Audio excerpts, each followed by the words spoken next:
Ladies, ito ang gawin mo para mabihag mo ang lalaki. Hello guys! So, ang topic natin for today, ito, mga tips para mahulog sa'yo ang lalaki. So, kung gusto mong malaman ang mga ito, panoorin mo ang video na ito. So, without further ado,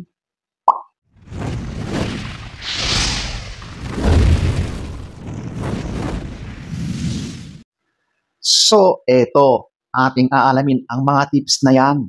At number 1, eto, yung mag-ayos ka. So, eto na naman tayo.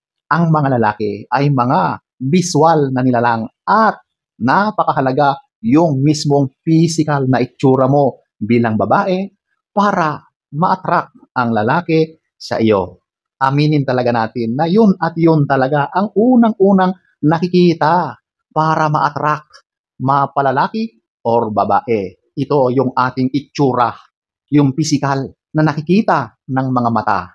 Everything else is secondary. Okay? So, ladies, eto na. Ayusin mo ang sarili mo. Kung maganda ka na, abay, mag-upgrade ka pa lalo. I-enhance mo lalo yung meron na sa inyo para mas lalo kang mapansin ng lalaki. Kasi ang mga lalaki talaga, kapag nakakita ng napakaraming babae yan, doon siya magfo-focus sa babae na talagang agaw pansin sa kanyang paningin. Kaya ladies, ayusin ninyo ang sarili niyo. Magdamit ka ng maayos, ng disente, ng alam mo na kapag nagsuot ka ng mga ganong pananamit ay mas lumalabas yung talagang kagandahan mo. Na-enhance yan, okay? Hindi natin sinasabi na kailangan mong maging supermodel para mapansin ka. Hindi po ganon. Pwede kang maging simple lang sa iyong mga pananamit, sa iyong mga paglagay ng mga kolorete sa mukha para mas lalong mag-glow, ma-enhance yung natural na kagandahan mo. Walang bawal sa magpaganda, wag lang labis-labis at sobra para litaw pa rin yung natural mo na kagandahan. Okay, so ladies, umayos ka, mag-ayos ka ng sarili mo. Number 1.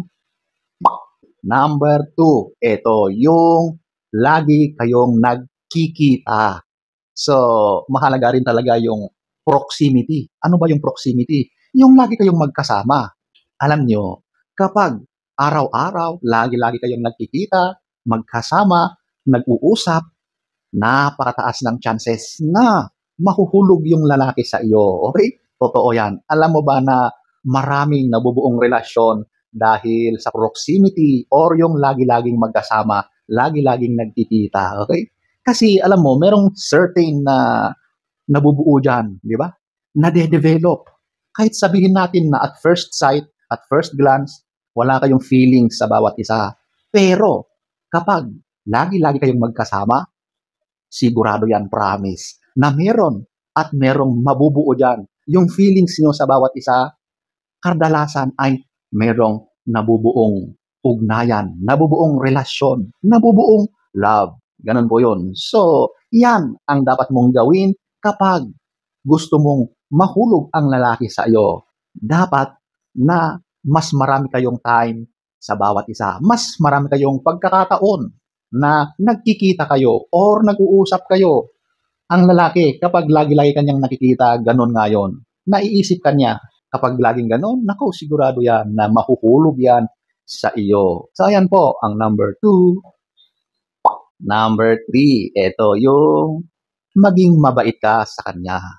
Kapag pinakitaan mo ang lalaki ng iyong kabaitan, magkakaroon na yan ng interest. Kasi hindi ka naman magpapakita ng anything na or yung mga simple gestures mo na yan na mabait ka sa kanya, tinutulungan mo siya, or may something na pabor na ginagawa mo para sa kanya, bihira yan. Kaya kapag nakita ng lalaki, napansin ng lalaki yan sa iyo, baka kapag laging ganyan at kapag talagang pinapakitaan mo siya ng kabaitan.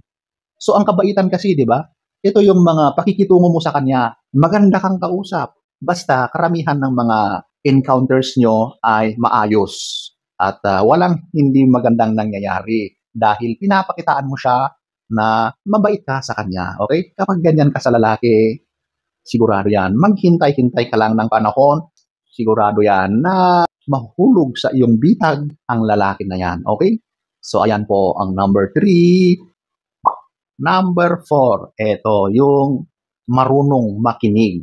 Alam nyo, ang mga lalaki, gustong-gusto yung nakikipag-usap sa babae. At kapag napansin niya na ikaw ay interesado sa mga sinasabi niya, na pinapakinggan mo talaga ang mga kwento niya, kung ano man yung sinasabi niya, first base agad-agad yan. Doon pa lang sa communication ninyo, yung pagpapakita mo na ikaw ay interesado, nako, sigurado yan na maglo-blossom kung ano man ang dapat mangyari sa inyong dalawa. Okay? Ibig sabihin ay ikaw ay interesado sa kanya. Kasi kapag hindi ka interesado sa isang tao, hindi ka talaga makikinig dyan. Dededmahin yan, di ba? Hindi ka nga magsasayang ng oras para kausapin ang tao na wala kang interest. So kapag nagtsatsaga ka na, sabihin na lang natin, nagtsatsaga kang makinig, ibig sabihin kahit papaano ay merong something or merong kang interest sa kanya. Okay? Kapag lagi-laging ganyan, siguradong mahuhulog ang lalaki sa iyo. So ayan po, ang number 4. Number 5, meron kayong similarities or meron kayong pagkakatulad. Okay? So, para magprogreso ang inyong relasyon or yung mga ligawan or dating stage nyo or getting to know each other, dapat sa umpisa pa lang, meron na kayong pagkakahalintulad. Okay? Napakahirap kapag sa umpisa pa lang ay wala na. Kumbaga, yung gusto ng isa ay hindi naman nagugustuhan ng isa. Kung ano yung hilig ng lalaki at kung gusto mo rin yung mga bagay na yon, sigurado na darating yung time at lagi-lagi na kayong magkasama. Kasi yung hobbies nyo, yung mga bagay-bagay na gusto ng lalaki, ay parehas kayo ng mga hilig. So, i-expect mo na yung time nyo together ay mas lalong madalas. Kapag ganon, siguradong there will come a time na madedevelop kayo sa bawat isa. Mahuhulog ang lalaki sa iyo. Okay? So, kung interesado ka, may gusto ka sa isang lalaki, yan ang gawin mo. Magandang technique yan. Alamin mo yung mga hilig niya. At ipakita mo rin na gusto mo rin ang mga yon, di ba? Sigurado, magtatagumpay ka dyan. Mahuhulog at mahuhulog ang lalaki sa iyo. Number 5. Number 6. Ipakita mo na iba ka sa ibang mga babae. Alam mo, ang lalaki, nagmamasid lang yan. Nakatingin lang yan kapag nagustuhan niya ang isang babae. Nag-o-observe mo na yan. Siyempre, tinitignan niya kung paano ka gumalaw kasi napakahalaga yan eh. Kung ano ba yung personalities mo, di ba?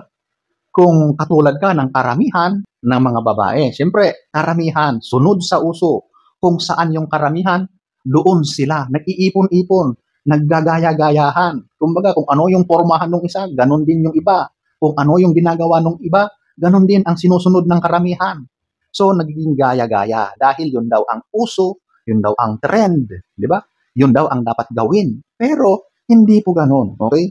Just be yourself. Kung ano talaga yung gusto mo, yun lang. Huwag kang magpanggap. Huwag kang gaya-gaya, okay? Yan, kapag napansin ng lalaki yan sa iyo, sobrang maa-attract ang lalaki. Kasi iba ka sa karamihan ng mga babae. Kumbaga, nagiging rare ang katulad mo.